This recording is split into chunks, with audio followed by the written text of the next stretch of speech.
Welcome back to Life in Divinity. You know, today we're diving deep into something pretty fascinating. Yeah. Vipassana meditation. Got it. We're going to explore how you can weave these transformative techniques into your everyday life. Right. You might have heard of those super intense 10-day silent retreats. Right. We're going way beyond that. Yeah. We're going to discover practical ways to Bite-sized ways. Yeah, bite-sized ways. Absolutely. To experience all the benefits of Vipassana without escaping to a monastery or anything like that. Exactly. So if you're ready to gain some incredible insights about yourself and the world around you, stick with us. Yeah. And hey, if you find this deep dive helpful, don't forget to like, share, and subscribe for more explorations of life's fascinating mysteries. Absolutely. It's remarkable how much you can gain from even a few minutes of Vipassana every day, and that's really what we're here to unpack today. Totally. So before we jump into the how-tos, let's set the stage. Yeah. What exactly is Vipassana? What are we really talking about here? So Vipassana means insight or seeing things as they really are. Okay. It's a meditation technique that's rooted in Theravada Buddhism going back over 2,500 years. Wow. It's all about cultivating a deep, clear awareness of your own mind and body. 2,500 years. That's a long time. It is. So it's been around for centuries, but I'm guessing it wasn't always so widespread. Yeah, you're right. While monks and nuns practiced it for centuries, Vipassana experienced a resurgence in Myanmar in the 20th century. Okay. With teachers like Goenka playing a key role in bringing it to the West. Interesting. Thanks to them, it's now accessible to a global audience. That's fascinating. It's like this ancient wisdom tradition is finding its way into modern life. Yeah. But how does it actually work? Yeah. What are the core principles that make Vipassana so powerful? Okay, so at its heart, Vipassana is about 3 fundamental principles. Okay. Mindfulness, self-observation, and non-judgment. It's about training yourself to be fully present, to simply observe your thoughts, feelings, and sensations without getting swept away by them. Right. And to accept them without labeling them good or bad. I'm starting to see how this could be incredibly helpful, especially in our fast-paced, often overwhelming world. Sure. But it also sounds like a pretty tall order. Yeah. I mean, how do you actually train your mind to be so present and non-judgmental? Right. That can't be easy. You're right. It does require practice. Yeah. But that's where the techniques come in. Vipassana offers a variety of practices that help you cultivate these qualities. Perfect. Let's dive into those techniques. What are some specific practices that people can start incorporating into their daily lives? One of the most foundational techniques is the body scan meditation.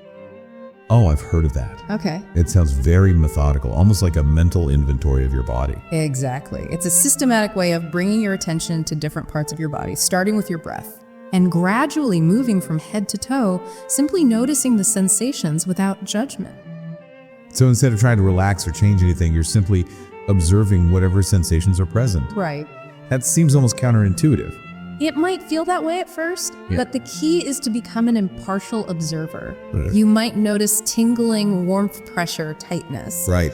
All sorts of subtle sensations that you wouldn't normally pay attention to. I can imagine that would take some serious concentration. Yeah. But is it really about focusing intently, or is there more to it? It's not just about concentration, it's about developing a different kind of awareness. Yeah. It's about noticing these sensations without getting caught up in the stories we usually tell ourselves about them. Right. For example, if you feel tension in your shoulders, you might typically think, oh, I'm so stressed. Yeah. But with Vipassana, you simply acknowledge the tension as a sensation. Okay. There's tension in my shoulders without adding that layer of judgment or story. That's a really interesting distinction. It's like you're taking a step back from your usual thought patterns and observing things from a more neutral perspective. Precisely, and that shift in perspective can be incredibly liberating. It helps you break free from those automatic reactions and create a space of calm and clarity within yourself. It's making a lot of sense. It's like you're retraining your mind to see things differently. Yeah. But what about other techniques? Yeah. Is the body scan the only way to practice Vipassana? Not at all. Yeah. There are several other powerful techniques you can incorporate into your daily life. Another one is walking meditation. I'm intrigued. Yeah. I can see how sitting still might be helpful for deep meditation, but how do you meditate while walking? Right. Wouldn't that be distracting? It might seem counterintuitive. Yeah. But walking meditation can actually be a great way to cultivate mindfulness in your everyday movements instead of focusing on reaching a destination. You bring your full attention to the physical sensations of walking. The feeling of your feet connecting with the ground, the movement of your legs and arms, the gentle swaying of your body. So it's like turning an ordinary walk into a mindful experience. Right. I can see how that could be really grounding, especially if you're feeling stressed or overwhelmed. Exactly. And it's a practice you can do anywhere in your backyard, at the park, even just walking from your car to the office. I love how practical that is. Yeah. It's like you're weaving mindfulness into the fabric of your day. What other techniques can people try? Another fundamental practice is Anapana, or mindful breathing. I've definitely heard of mindful breathing. It seems like it's becoming increasingly popular, even outside of traditional meditation circles. That's right, and for good reason. Yeah. Mindful breathing is a simple yet powerful technique for training your attention and calming your mind in Vipassana. The breath becomes an anchor, something you can always return to when your mind wanders. So it's about noticing the natural rhythm of your breath, the inhales, the exhales, even the pauses in between. Exactly. And the key is to observe these sensations without trying to change them. You're simply noticing the breath as it is moment to moment. This seems like something you could do almost anywhere, anytime. Absolutely. Like while waiting in line during a short break at work or even while stuck in traffic. Right. I'm starting to see how these Vipassana techniques could really fit into even the busiest schedules. That's one of the beautiful things about Vipassana. It's not about adding more things to your to-do list. It's about bringing a different quality of attention to what you're already doing. So it's not just about formal meditation sessions. Right. It's about bringing that mindfulness into every aspect of your life. You got it. And in the next part of our deep dive, we'll explore exactly how to do that, how to integrate Vipassana into everyday activities like eating, showering, working, and even interacting with others. I can't wait to hear more about that. This has already given me some great ideas for how to bring more mindfulness into my own life. Great. I love it. Awesome. Welcome back to our exploration of Vipassana. Before we really delve into integrating these practices into daily life, I think it's important to address some common misconceptions. Yeah, that's a great idea. I think there's a lot of mystery and even misinformation surrounding Vipassana. What are some of the myths that you encounter most often? One big one is that it's about escaping reality. Becoming a detached hermit or suppressing emotions, but that's far from the truth. Yeah, I can see how that impression arises. I think meditation in general is often associated with solitude and quiet contemplation, but you're saying it's not about shutting out the world. Exactly. Vipassana is actually about engaging with reality more fully. It's about seeing things as they are without the filters of our judgments and preconceptions. So instead of escaping our feelings, we're learning to observe them with more clarity and acceptance. It's about developing that space between the emotion and our reaction to it. So imagine you're stuck in traffic, a situation that normally sends your stress levels soaring, right? Instead of getting lost in frustration, you might notice the tightness in your chest, the impatience in your thoughts, but you don't let them take over. That sounds incredibly empowering. It's like you're gaining control over your internal experience rather than being controlled by it. Precisely. Another myth is that you have to be Buddhist to practice Vipassana. Okay. While it originated in Buddhist tradition, the techniques themselves are universal. You don't need to adopt any particular belief system to benefit from them. That's important to clarify. So whether you're Christian, atheist, or agnostic, these practices can still be valuable tools for self-awareness and inner peace. Absolutely. Anyone can practice Vipassana and experience its benefits. It's about cultivating basic human qualities, awareness, clarity, and equanimity. Okay, I'm feeling much more clear about what Vipassana is and isn't. But I think our listeners are eager to know how they can actually bring these practices into their daily routines. Where do we even begin? The beauty of Vipassana is that it can be integrated into almost any activity. Let's start with something as simple as eating. Mindful eating. I've definitely heard that term thrown around a lot lately. Is it really that different from just, eating? It can be transformative.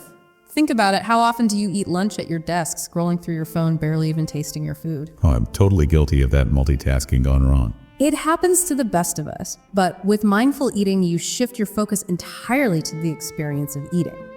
You notice the colors and textures of the food, savor each bite. Pay attention to the flavors and sensations. So it's about slowing down, being present, and fully engaging with the experience. That actually sounds really enjoyable. It is, and it can also help you develop a healthier relationship with food by becoming more aware of your body's signals of hunger and fullness. You can make more conscious choices about what and how much you eat. That makes a lot of sense. Okay, what about another everyday activity like showering? Can you really make showering a mindful experience? Yeah. Absolutely. Instead of rushing through your morning shower caught up in your to-do list, you can tune into the sensations, the warmth of the water, the scent of the soap, the feeling of the water cascading over your skin. I'm starting to see the pattern here. It's about bringing that same quality of awareness that we cultivate in meditation to these everyday activities. Exactly. It's about bringing mindfulness into every aspect of your life. And here's the interesting part. You can even apply Vipassana to work and productivity. Now, that's something I think a lot of people could benefit from. Work can be such a source of stress and overwhelm these days. How can Vipassana help? Remember Jeff Karanjam, who we mentioned earlier? Yeah. After incorporating Vipassana principles into his work life, he experienced increased focus, clarity, and even productivity. He started taking short, mindful breathing breaks throughout the day, which helped him manage stress and make more clear-headed decisions. That's a great example. So it's not just about becoming a better meditator. It's about applying these principles to improve different areas of your life. Yeah, precisely. And that even extends to our relationships and social interactions. I'm curious to hear more about that. How can Vipassana help us navigate those often challenging interpersonal dynamics? Imagine you're having a disagreement with a coworker or a loved one. Instead of reacting defensively or getting caught up in the blame game, you can try to observe the situation with more detachment. So you're not ignoring the problem, but you're choosing to respond with more awareness rather than reacting impulsively. You're catching on. You might notice your own emotional reactions, the other person's body language, the tone of the conversation, but you strive to remain centered and open. It sounds like you're creating a space for more understanding and compassion, both for yourself and the other person. Exactly. And that shift in perspective can be incredibly helpful in navigating difficult conversations and building stronger, more fulfilling relationships. This is all so fascinating. It really feels like Vipassana offers a whole new way of approaching life's challenges, but I'm sure some people are wondering about the benefits. Beyond just feeling calmer or more focused, are there any tangible long-term benefits to practicing Vipassana regularly? The benefits are numerous, both for our mental and physical well-being. We'll explore those in detail after a short break. Welcome back to Life and Divinity. We're wrapping up our deep dive into Vipassana and exploring the long-term benefits of incorporating these practices into our lives. You know, it's amazing how something as simple as paying attention to your breath can have such profound effects on your well-being. It really is. We've talked about how Vipassana can help us manage stress and navigate difficult emotions. But what about its impact on our mental and physical health? Well, one of the most well-documented benefits is reduced anxiety by training yourself to stay present through practices like mindful breathing or body scan meditation. You're less likely to get caught up in worries about the future or regrets about the past. It's like you're breaking free from that constant mental chatter that fuels anxiety. Exactly, and there's growing scientific evidence to support this. Studies have shown that Vipassana can significantly reduce symptoms of anxiety and even improve overall psychological well-being. That's encouraging to hear. Are there other benefits beyond just stress reduction? Absolutely. Vipassana also enhances focus and concentration. Remember those subtle sensations you noticed during a body scan? Yeah. By training your attention on those subtle details, you're essentially strengthening your mental muscles. It's like a workout for your mind. And I imagine that improved focus can spill over into all areas of life, work, relationships, even hobbies. You're right. People who practice Vipassana regularly often report feeling more present and engaged in their daily activities. That makes sense. If you're more present, you're naturally more focused on the task at hand. And beyond the mental benefits, Vipassana can even have a positive impact on physical health. Really? I'm curious to hear more about that. How does a meditation practice translate into physical well-being? Studies have shown that Vipassana can help lower blood pressure, improve sleep quality, and even boost the immune system. Wow, that's remarkable. It sounds like it's truly a holistic practice, benefiting both the mind and body. It really is. And the beauty of it is that these benefits accumulate over time. The more you practice, the more deeply you experience these positive effects. This all sounds incredible, but I'm sure some listeners are feeling a bit overwhelmed. Where do they even begin? Are there any resources you recommend for those who want to explore Vipassana further? There are so many wonderful resources available. The Vipassana Research Institute has a wealth of information on their website, including guided meditations and articles. And for those who prefer a more structured approach, there are online courses and apps that can introduce the basic techniques. Exactly. And if you're ready for a deeper dive, there are Vipassana centers all over the world that offer 10-day silent retreats. Those retreats can be incredibly transformative, as we heard from Jeff Karanjam's experience. They can be a powerful way to immerse yourself in the practice and experience its full depth. Well, this has been an incredibly insightful journey into the world of Vipassana. It's clear that this ancient practice has so much to offer us in our modern lives. You know, it's a practice that can bring more peace, clarity, and compassion into our hearts and into the world. It's been a joy sharing this exploration with you. We hope you feel inspired to incorporate some of these techniques into your own life and see what they can do for you. And remember, even a few minutes of daily practice can make a world of difference. Absolutely. Thank you for joining us on Life in Divinity. Don't forget to like, share, and subscribe for more deep dives into fascinating topics. Until next time, may you find peace and clarity in each breath.